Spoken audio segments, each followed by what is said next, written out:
आज मी केला होता टोमॅटो सॉस. यात मी कुठलाच कलर घातलेला नाही आहे, कॉर्नफ्लोअर नाही आहे, व्हिनेगर नाही आहे. हा त्याचा स्वतःचाच कलर आहे. गावरान टोमॅटो घेतली होती मी 5 किलो, स्वच्छ धुवून कोरडे करून घेणार आहे. 5 किलोचंच प्रमाण सांगणार आहे मी तुम्हाला. मी 4 किलो गावरान टोमॅटो घेतले आणि 1 किलो साधे घेतले. त्याचा कलर लाल होता म्हणून ते घेतलेत. आता कोरडे करून त्याला बारीक कापून घेणार आहे. साधारण 5 इंच आलं बारीक करून घालायचं आहे.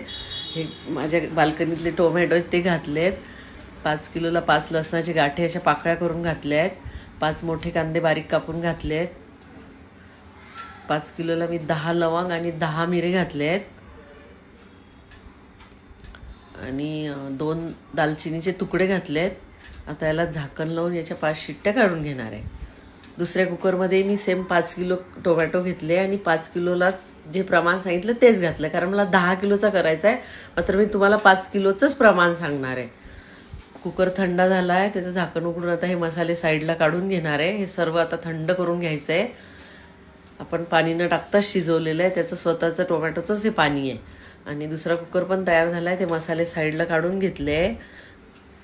छान पाणी सुटलं आहे याला. गावरान टोमॅटोला खूप पाणी असतं, त्यामुळे वरतून पाणी घालण्याची गरज नाही. आता हे थंड झालं आहे, याला मिक्सरमधनं फिरवून घेते. तुमच्याकडे जर हँड मिक्सर असेल तर तुम्ही हँड मिक्सरनी पण फिरवू शकता. सर्व व्यवस्थित बारीक करून घेतलं आहे. आता गाळणीने मी गाळून घेणार आहे. गावरान टोमॅटोचा चोथा खूप जास्त निघत नाही, कारण त्याची साल खूप पातळ असते. हा मसाला साईडला काढून हा सुकवून नंतर वापरू शकतो आपण भातात वगैरे, मसाल्यात कशातही. हे मी एका जाडबुडाच्या भांड्यात काढून घेतलं. आता हे शिजवायला ठेवणार आहे आणि याला सारखं ढवळत राहायचं, कारण ते खाली लागू शकतं.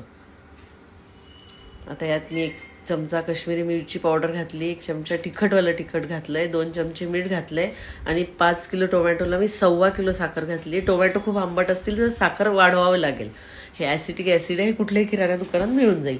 1 छोटी वाटी ॲसिटिक ॲसिड घालून घेतलं आहे आणि आता 10 मिनटं शिजवून घेणार आहे. तिखटही तुम्ही तुमच्या आवडीनुसार थोडं कमी जास्त करू शकता. आता हे झालं आहे म्हणून चेक करते. असं प्लेटमध्ये घ्यायचं, ते हलत नाही आहे म्हणजे आपला सॉस तयार झाला आहे. आता याला थंड होऊ देणार आहे. हा फ्रीजमध्ये ठेवण्याची गरज नाही, तुम्ही वर्षभर बाहेर ठेवू शकता. फ्रीजमध्ये ठेवायची गरज नाही याला. हा माझा मागच्या वर्षीचा सॉस आहे, मी आता छोट्या बॉटलमध्ये काढून घेतला आहे. हा बाहेरच होता, याला फ्रीजमध्ये ठेवलं नव्हतं.